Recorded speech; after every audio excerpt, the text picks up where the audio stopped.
Hello, my name is Sula, welcome to my channel, and today I'm just going to give you a review of my favourite books of 2025.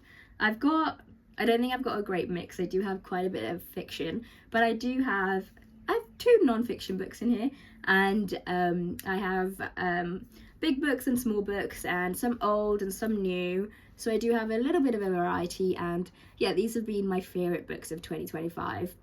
I didn't read nearly as much as I wanted to, but that's because it was a very dynamic year. There was a lot of things changing. I had my thesis, started work, it's been quite busy, so I didn't read nearly as much as I wanted to, but I read these books and I would really recommend every single one of these books. They're all above four stars out of 5 for me, so that's really rare for me to give as well.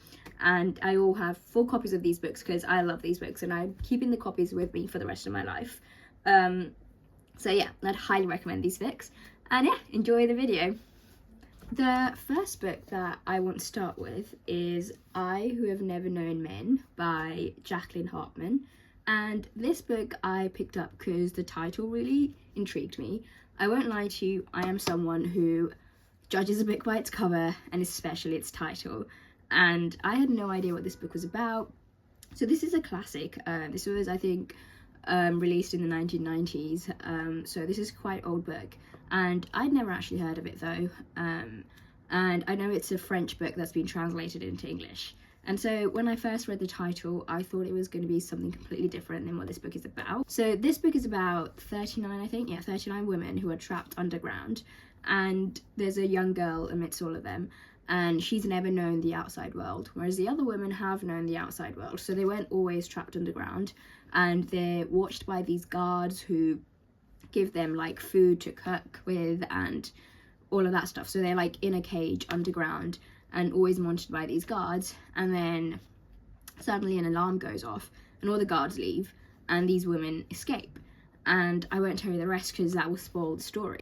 It spends quite a bit of time talking from that girl's point of view, the young girl's point of view, and her like really like socializing with these older women, and she's the only young one, and her socializing with them whilst they're in this cage and they're being monitored by these guards, and there's thoughts of escape, but they've been here like 12-13 years, they suspect, they don't know, and I really thought it was quite interesting because it's a very different concept. It's a very weird concept to put yourself into, and you don't really get many answers. It's not like an adventure or science fi book where you kind of solve who's or what's happening. It's a lot more of a psychological book, I think. It's a book that lets you or wants you to really think about things. It can be a bit of a frustrating book because there's not really answers that you might want aren't really given to you.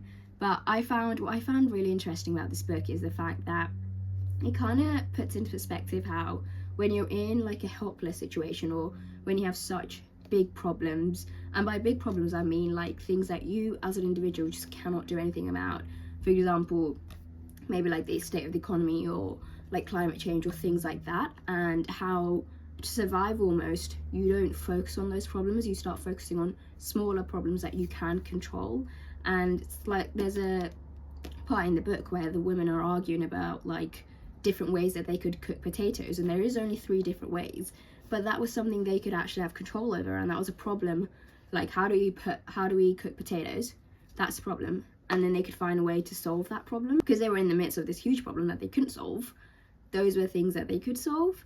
Yeah, so I found that quite interesting. I was like, that's quite descriptive of how I think humans really are. A very dystopian book that forces you to think about things, and yeah, and it's all female characters, so that was quite interesting. The male characters are only the guards, but we don't really hear or learn much about them except that they're guards. My next book, you would have to have been living under a rock if you didn't know what this book was. It's none other than Babel by R.F. Kuang, and I know she's got a new book out which I'm really kind of keen to read. I haven't got my hand around it, but I am so keen to read that because this book was amazing. It was amazing. I actually loved it. I adored this book. I think she's one of the best story writers of our time. That's all I've got to say. This book gave me Harry Potter-esque vibes. Do you know, it was like, it's a book about adventure and mystique and like magic and things like that, which I really quite liked. And you might think Harry Potter and think a younger audience, but no. No, no, no. This book talked about some really important things like colonization and, you know, the opium crisis. It touches on that a little bit. I know she has another book which talks a bit more about that, but this talks lightly about it, but it goes more into depth of colonization, how academia can be used to power colonization, and how academia was used by the British Empire, you know, abuse the powers of trade and the laws of trade for their side.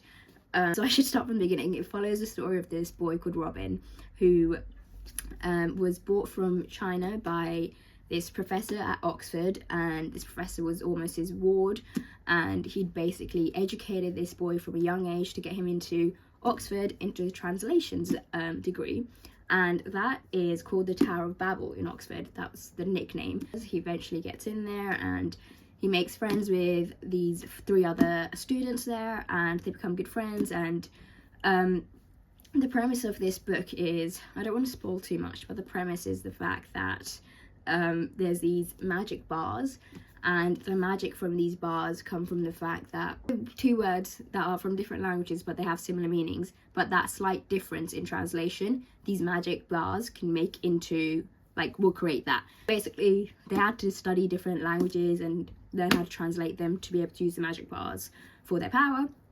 And the British Empire wanted all these magic bars and their power, blah, blah, blah, blah, blah. 2 of Robin's 4 friends were of people of colour, and one of them wasn't, and how they explore how that friendship is altered when these students realise that the Tower of Babel is fueling the British Empire's colonialism, and especially in China, where Robin is initially from.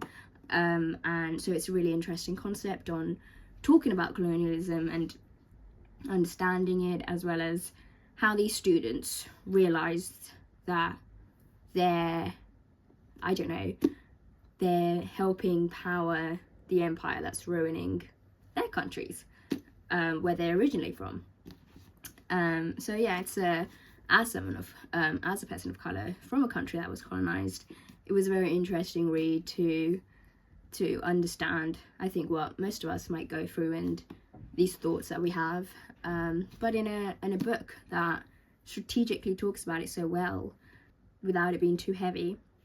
But it's really interesting, it's fascinating, and I mean, it is the book of the year, so I would highly, highly, highly recommend this book, because it was one of the most loveliest reads I've ever had, and I've learned a lot from this book as well. I have to be really quick because the natural light is going down, and so I have to be really, really, really quick.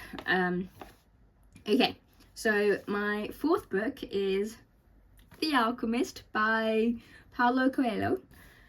This is an absolutely tiny book.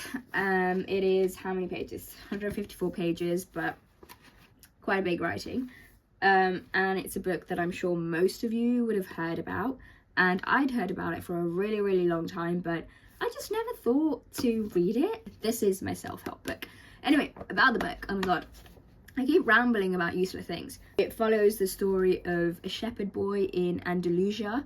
I think that's how you say it, and just he has these dreams and he wants to have this great adventure, and he meets a king who tells him of this treasure, so he goes on a hunt for this treasure, and it follows that story. And all the while, one of the key things that the author stresses is omens, and looking at omens and finding omens, and how omens come into our life and they kind of give a direction to us. And that's something that I've really taken from this book, is omens.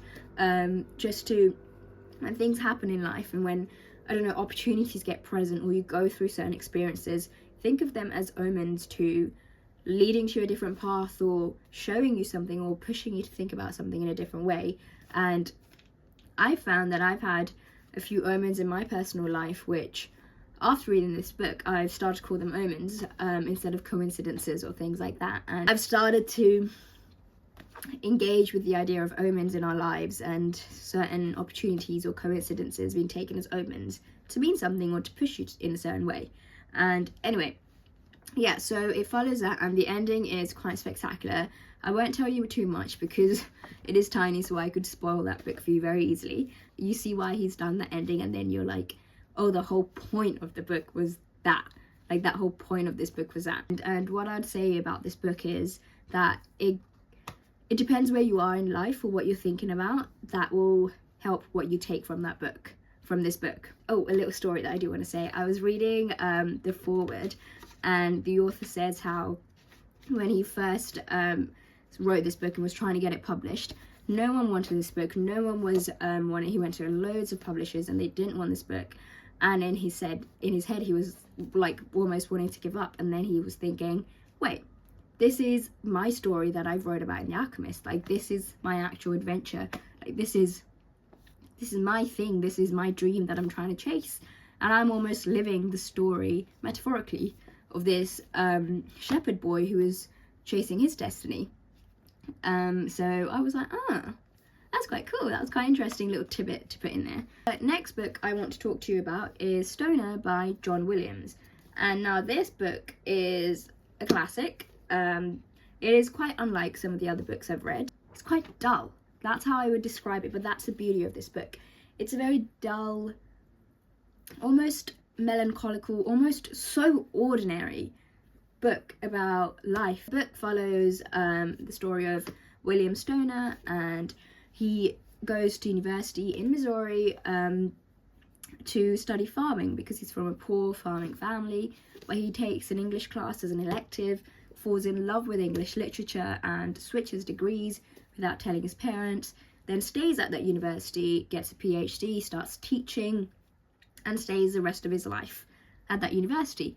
He meets a woman, and you read these moments in his life, and it's just step by step by step, and it's quite dull, but he makes choices and significant choices, and he has moments of passion and love and moments of real anger and hatred and unfairness and all the in-between of the human life. And this book kind of puts that together, and yeah. So I thought that was quite fascinating. And John Williams' aim with this book is for you to think about the quiet disappointments of life as well as the quiet wins of life, and how small little passions from within, like Stoner's love for literature, can give an ordinary life such significance. But it also puts into play just the very passive nature of Stoner, because a lot of things happened in his life and he almost let life happen to him quite a lot. A lot of things he didn't do, he should have acted up, and yeah, it brings into question, was he too passive, or is that just the tragedy and unfairness of life? It's very interestingly written. And I think if you are a lover of classics, a lover of books that really make you think, then this is definitely a book for you. And my next book, How the World Thinks by Julian Baggini, I think that's how you say his name, is my only non-fiction book that I have in this list. And this was an absolutely fascinating read.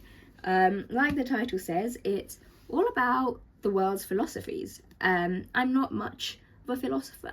I mean, I don't know if you can say that because we're all philosophers, but you know, I haven't studied philosophy, and I don't really know much about Greek or the other Western philosophies either, so I'm not very educated on that. But I was like, wait a minute, I don't know anything about philosophy. I would love to know about the world's philosophy, because I have heard all about these Greek philosophers. I was like, I know some of their quotes, but I haven't heard about the rest of the world's philosophy. And this book actually takes into account that, like Greek philosophy, that's not philosophy, that's Western philosophy, or Greek philosophy, and then there's American philosophy, and then there's English philosophy. Like, we almost kind of conclude that Aristotle and all of these Greek philosophers are philosophy. They're not. There's a whole other 3/4 of the world that have their own philosophies that are also have developed independently and sort of really fascinating. And so that's why this book was amazing, because it talks about these philosophies. So the first part is How the World Knows, and it talks about the nature of philosophy and how we live, and he talks about quite a few philosophies, talks about China, Japan, a lot of East Asia, and India and South Asia and Islam, and he does touch a little bit on African philosophy as well, but not too much, and then of course Western philosophy. And then part 2 is How the World Is, and this is kind of talking about the processes of life, for example, time, karma, and how these different philosophies view these processes. And part 3 is who in the world are we? And so this is talking about self, the relational self, the atomized self, in terms of all these different philosophies. For example, the East gives self a different meaning compared to the West. In the West, the self is a lot more of a concrete thing, whereas in the East it is in relation to others, and the self is not this, especially in like philosophy, we could say, especially in religions like Buddhism, the self is not a defined thing. And there is no such thing as self in sometimes. There is no self, whereas in the West, the self is quite a concrete thing. And then the last part is how the world lives, and so it's talking about how these philosophies impact the cultures and how these cultures are developed because of these philosophies. So it's incredibly interesting, it's incredibly thought-provoking, and it's a book that compared these different philosophies, which I've never found, and how these different philosophies think about things like karma or time. For example, time was a really fascinating one for me. In the West, Western philosophies almost think of time as a very linear thing. You know, we're always progressing, we're evolving, we're moving forward. Whereas in the East, time is more cyclical.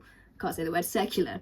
And that ties into Buddhist beliefs as well of samsara, and life being a very repetitive circular thing, and like how seasons are seen as well, they're very repetitive, and just how maybe certain philosophies impact how we think of life and how we act and how whole societies and civilizations act. Yeah, so fascinating. Sometimes Baggini writes really rough. I found at the start he put a lot of big academic words in there. It was almost like reading a research paper, and you know, it's not, I don't think that makes this as accessible for a lot of people if you've just got a lot of big academic words in there that don't need to be there. You could say that sentence a lot more simply, and this isn't a scientific research paper. There doesn't have to be those big words, and maybe that might have made the book a little bit bigger, but I think that might have been better or easier to digest, especially easier to remember some of the things, because I found, read a page and I'm like, I've just read so many big words, what have you just said here? So I had to reread it. So that was a bit annoying, but even so, I think this book is so interesting, so fascinating, and I would recommend you reading. I hope you liked the video. I hope you enjoyed it, and I hope I've given you a few books to put on your recommendations list. Yeah, I hope I didn't spoil anything for you too much or make you dislike a book. Yeah, so thank you so much for watching. I hope this video really does help you and you find some books that you really want to read or look at or find intriguing. They're all quite widely available, I think. None of these books are rare. But yeah, so I hope you have a great time finding these books and reading them, and I wholeheartedly recommend all of these. Yeah, so thank you so much for watching my video, and if you like this video, like and subscribe and comment and let me know what you think. Please leave some reviews of the books, or if you've read them, share your thoughts with me about them, or if you want to read them, let me know which ones you want to read. Yeah, so enjoy. Yeah, so thanks so much for watching and have a good day. Bye guys.